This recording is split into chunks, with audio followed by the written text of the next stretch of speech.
سورۃ الطارق مکیہ، سورہ طارق مکی ہے۔ بسم اللہ الرحمن الرحیم۔ والسماء، قسم ہے آسمان کی، والطارق، اور رات کو آنے والے کی، وما ادراک، اور آپ کو کیا معلوم، مَالطارق، کیا ہے طارق، کیا ہے رات کو آنے والا، النجم الثاقب، وہ چمکتا ہوا ستارہ ہے، النجم ستارہ، ثاقب چمکتا ہوا، ان کل نفس، نہیں ہے کوئی نفس، ان کا معنی یہاں نہیں کر رہے، لما، یہ اللہ کے معنی میں مگر، نہیں ہے کوئی نفس مگر علیہا، اس پر، حافظ، نگران ہے، یعنی کوئی نفس ایسا نہیں ہے جس پر کوئی نگران مقرر نہ ہو۔ فَلْيَنظُرِ الْإِنسَانُ، پس چاہیے کہ دیکھے انسان، مِمَّ خُلِقَ، کس چیز سے اسے پیدا کیا گیا، خلق، اسے پیدا کیا گیا، مِن مَاءٍ دافق، اچھلنے والے پانی سے، دافق کا معنی اچھلنے والا، ما پانی، من سے، یخرج، وہ نکلتا ہے، من بین الصلب والترائب، پشت اور سینے کے درمیان سے، من کا معنی سے، بین کا معنی درمیان، صلب پشت کو کہتے ہیں، ترائب یہ تریبہ کی جمع ہے، سینے کو کہتے ہیں۔ انہو، بے شک وہ یعنی اللہ، علی رجعہ، اس کو لٹانے پر، یعنی جب یہ مر جائے گا انسان تو اسے دوبارہ زندہ کرنے پر، بے شک وہ اس کے دوبارہ لٹانے پر لقادر، قادر ہے۔ یوم تبلی السرائر، جس دن رازوں کو ظاہر کر دیا جائے گا، یوم کا معنی جس دن، تبلا اس کا معنی ہوتا ہے آزمایا جائے گا، جانچا جائے گا، سرائر سریرہ کی جمع راز کو کہتے ہیں، تو مطلب جس دن رازوں کو ظاہر کر دیا جائے گا، فما لہو، پس نہیں ہوگی اس کے لیے یعنی انسان کے لیے، من قوت، کوئی طاقت، ولا ناصر، اور نہ کوئی مددگار، پس انسان کے لیے نہ کوئی طاقت ہوگی اور نہ کوئی مددگار۔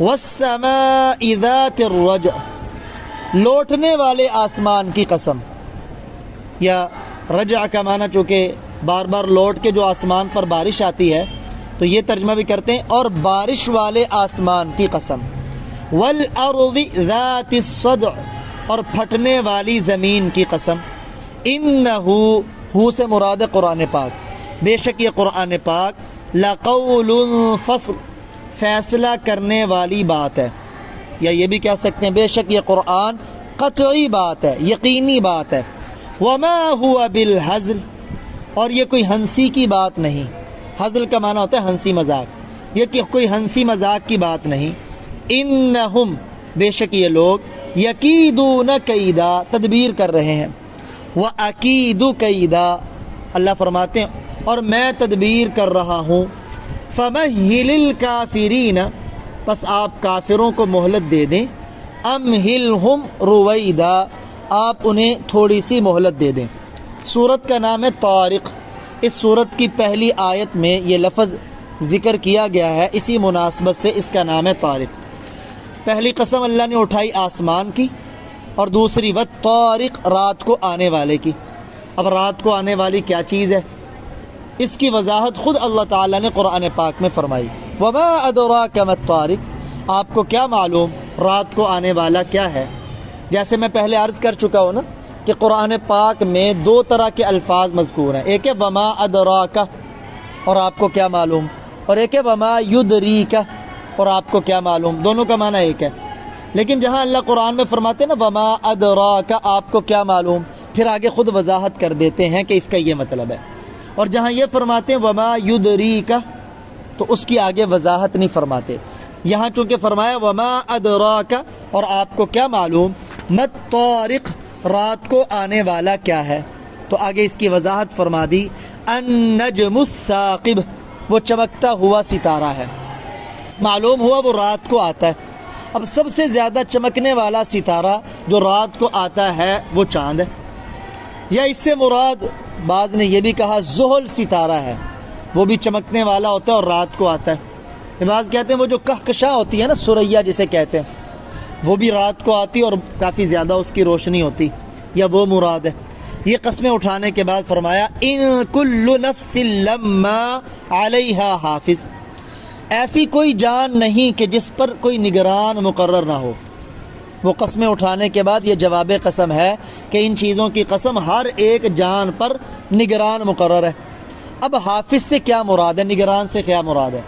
اللہ تعالیٰ قرآن پاک میں فرماتے ہیں فاللہ خیر حافظا، اللہ تعالیٰ سب سے بہترین نگران ہے، تو ہر ایک پر اللہ کی ذات نگران ہے۔ یا اس سے مراد ہے کرامن کاتبین، جو انسان کے نامہ اعمال کو لکھنے کے نگران ہے۔ آتا نا قرآن پاک میں وَإِنَّ عَلَيْكُمْ لَحَافِظِينَ، بالیقین تمہارے اوپر نگران ہیں، کیا کرتے ہیں؟ کرامن کاتبین، بڑے معزز ہیں اور لکھنے والے ہیں۔ یا اس سے مراد وہ فرشتے ہیں جو انسان کی حفاظت کرتے ہیں، چنانچہ قرآن پاک میں آتا ہے لَهُ مُعَقِّبَاتٌ مِّن بَيْنِ يَدَيْهِ وَمِنْ خَلْفِهِ، انسان کے آگے بھی پیچھے بھی حفاظت کرنے والے ہیں، يَحْفَظُونَهُ مِنْ أَمْرِ اللَّهِ، اللہ کے حکم سے انسان کی حفاظت کرتے ہیں۔ سبحان اللہ، یعنی اللہ تعالیٰ کتنے رحیم ہیں، اپنے بندے کو پیدا بھی کیا اور اس کی حفاظت کے لیے فرشتے بھی مقرر ہیں۔ چنانچہ تفسیر تبری میں سیدنا عثمان غنی رضی اللہ تعالی عنہ سے منقول ہے کہ آپ صلی اللہ علیہ وسلم نے فرمایا 10 فرشتے دن کے اندر انسان کے جسم کی اور بدن کی حفاظت کرتے اور 10 فرشتے رات کے وقت انسان کے بدن کی حفاظت کرتے ہیں، لیکن جب موت کا وقت آتا ہے تو پھر ان کی حفاظت اٹھا دی جاتی ہے اور انسان کے اوپر موت آ جاتی۔ فَلْيَنظُرِ الْإِنسَانُ مِمَّا خُلِقَ، بس چاہیے کہ انسان دیکھے اسے کس چیز سے پیدا کیا گیا، کیونکہ جب انسان جوانی میں قدم رکھتا ہے نا، وہ بھول جاتا ہے کہ اس کی ابتدا کیا ہے۔ تو فرمایا تم اپنی ابتدا میں تو غور کرو، تمہیں کس سے پیدا کیا گیا۔ اگر تمہیں بتاتے شرم آتی ہے نا تو اللہ فرماتے میں بتا دیتا ہوں خُلِقَ مِن مَّاءٍ دَافِقٍ، اچھلنے والے پانی سے اسے پیدا کیا گیا، یعنی منی جو اچھل کر بدن سے نکلتی ہے اور رحم میں جا کے جگہ پکڑتی، اس سے اسے پیدا کیا گیا۔ اور وہ نکلتی کہاں سے؟ یخرج من بین الصلب والترائب، پشت اور سینے کے درمیان سے نکلتی، یعنی مرد کی منی پشت کے درمیان سے، پشت سے نکلتی ہے، اور عورت کی منی سینے کے درمیان سے نکلتی۔ اس لیے یہ جو عورت کی، چونکہ سینہ ہے نا عورت کے نکلنے والا، اور دل اس کے قریب ہے، اس لیے ماں کے اندر اولاد کی شفقت اور محبت زیادہ ہوتی، اور پشت انسان کی دل سے تھوڑی سی دور ہے، باپ میں اسی مناسبت سے محبت اور شفقت کم ہوتی۔ اب دیکھیں انسان کو کتنے ایک ایسے حقیر اور ذلیل قطرے سے پیدا کیا گیا، کپڑوں کو لگ جائے کپڑے ناپاک، بدن سے نکل جائے تو انسان کے اوپر غسل واجب ہو جاتا ہے۔ تو انسان اگر اپنی ابتدا میں غور کرے تو وہ کبھی بھی تکبر نہیں کر سکتا۔ آگے فرمایا انہو، بے شک وہ، علی رجعہ، اس کو دوبارہ لٹانے پر، لقادر، البتہ قادر ہے۔ جو اللہ پانی کے ایک قطرے سے خوبصورت انسان بنا سکتا ہے، وہ بلا اس کے مر جانے کے بعد اسے دوبارہ زندہ کرنے پر کیوں کر قادر نہیں؟ اگر تم تعجب کرتے تو اس بات میں تعجب کرتے کہ پانی کے قطرے سے انسان کیسے بنا، جب بن گیا تو اب دوبارہ لٹانا اللہ تعالیٰ پر بڑا آسان ہے۔ جب لٹائے گا اللہ تو کیا ہوگا؟ یوم تبلی السرائر، جس دن رازوں کو آزمایا جائے گا، رازوں کا امتحان لیا جائے گا، رازوں کو ظاہر کیا جائے گا، یعنی انسان کے دل کے اندر جو باتیں ہیں، جو مخفی چیزیں ہیں، اسے بھی ظاہر کر دیا جائے گا۔ اور قیامت کا دن ایسا ہوگا جو اس کا نامہ اعمال ہے نا، اس کے اندر اس کی ہر چھوٹی سے چھوٹی چیز لکھی ہوگی۔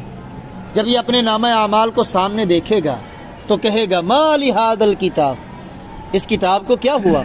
لا یغادر صغیرہ ولا کبیرہ الا احصاہا، چھوٹے سے چھوٹا عمل جو میں نے کیا وہ بھی اس میں درج ہے، بڑے سے بڑا عمل جو میں نے کیا وہ بھی اس میں درج ہے۔ اس لیے انسان کو سنبھل کر قدم اٹھانا چاہیے۔ جیسے وہ مووی بنتی ہے نا، شادیوں کے اندر ولیمے میں لوگ کھانا کھاتے ہیں، مووی والا جب ٹیبل پہ آتا ہے ہر ایک اپنے آپ کو سنبھال لیتا ہے، بوٹی کو چھوڑ کر روٹی کو ہاتھ لگاتا ہے اور بڑے سنبھل کے کھاتا ہے کہ میری مووی بن رہی۔ میرے بھائیو، ہر ایک آدمی کے اوپر مووی لگی ہوئی ہے جو اس کی ساری زندگی کو ریکارڈ کر رہی۔ جب انسان کو کوئی دیکھ رہا ہو نا تو وہ غلطی کرنے سے اپنے آپ کو بچاتا ہے۔ تو یہ استحضار کریں ہمارا اللہ ہمیں ہر وقت دیکھ رہا ہے۔ آگے فرمایا فما لہو من قوہ، پس نہیں ہوگی اس کے لیے کوئی طاقت، ولا ناصر، اور نہ کوئی مددگار. یعنی جب اللہ تعالیٰ اس کے رازوں کو ظاہر کرے گا، اس سے حساب و کتاب لے گا، تو اس کے پاس ایسی طاقت نہیں ہے کہ یہ اکڑ جائے کہ میں حساب نہیں دیتا. اور جب اس کے گناہوں پر اسے پکڑے گا تو اس کے پاس کوئی ایسا مددگار نہیں جو اسے اللہ سے بچا لے گا. اس لیے یہ جو لفظ کہا جاتا ہے نا، اللہ دا پکڑیا چھڑا لے محمد، محمد دا پکڑیا چھڑا کوئی نہیں سکتا، بڑے خطرناک لفظ ہے.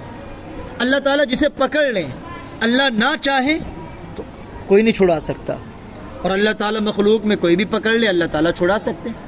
ہاں وہ الگ بات ہے پیارے نبی کسی کی سفارش کر کے اسے اللہ سے بچا لیں تو وہ درخواست ہے، زبردستی چھڑوانا نہیں ہے.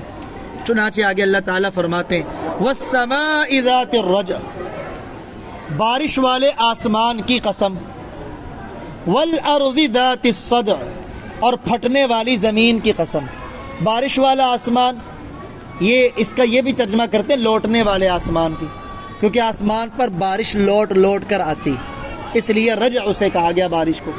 اور پھٹنے والی زمین کی قسم کہ زمین سے پھل پھول اور پودے نکلتے ہیں، زمین پھٹتی ہے. یہاں یہ بھی بتا دیا گیا، آگے کہا اِنَّهُ لَقَوْلُ الْفَصْلِ، بے شک یہ قرآن فیصلہ کرنے والی بات ہے، یہ قرآن قطعی بات ہے، یہ قرآن یقینی بات ہے، یہ قرآن فیصلہ کن بات ہے. یعنی جو قرآن فیصلہ کر دے نا، دنیا کی عدالتوں کے فیصلوں کو چیلنج کیا جا سکتا ہے، لیکن قرآن جو فیصلہ کرے اس کو کوئی چیلنج کر سکتا؟ بالکل قطعی اور یقینی بات ہے. چنانچہ یہ جو سورہ ہے نا، سورہ طارق، یہ ذریعہ بنی، ایک صحابی تھے زماد نام تھا ان کا، ان کے اسلام قبول کرنے کا. زماد جو تھا نا، یہ دیوانوں اور پاگلوں کا علاج کرتا تھا. مکے والوں نے پیارے نبی کے بارے میں پروپیگنڈا کیا کہ آپ مجنون اور دیوانہ ہے. یہ 4-5 دن کی مسافت پر اس کا قبیلہ تھا. اسے پتہ چلا تو اس نے دیکھا کہ کعبہ اور خانہ کعبہ کے وہ متولی ہیں، ان کا بچہ ہے، تو کوئی بات نہیں، وہ بڑے معزز لوگ ہیں، میں ان کے بچے کا جا کے علاج کرتا ہوں، یعنی آپ صلی اللہ علیہ وسلم. تو آپ کے پاس یہ آیا، آ کے کہنے لگا آپ مجھے جانتے ہیں، میں زماد ہوں، دیوانوں کا علاج کرتا ہوں. آپ نے فرمایا تمہیں کون نہیں جانتا؟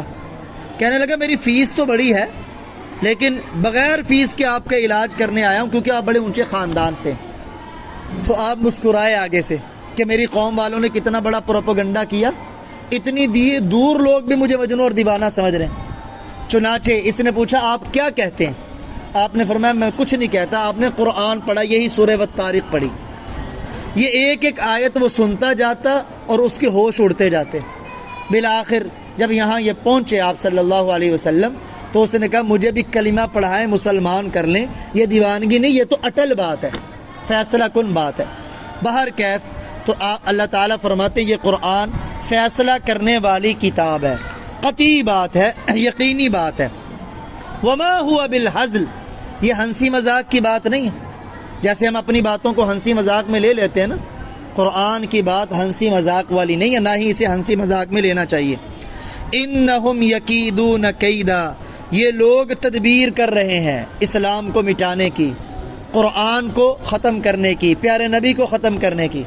لیکن اللہ تعالیٰ قرآن پاک میں فرماتے ہیں یریدون لیطفئوا نور اللہ بافواہہم، یہ کافر چاہتے ہیں اللہ کے نور کو اپنے منہوں کی پھونکوں سے بجھا دیں، واللہ متم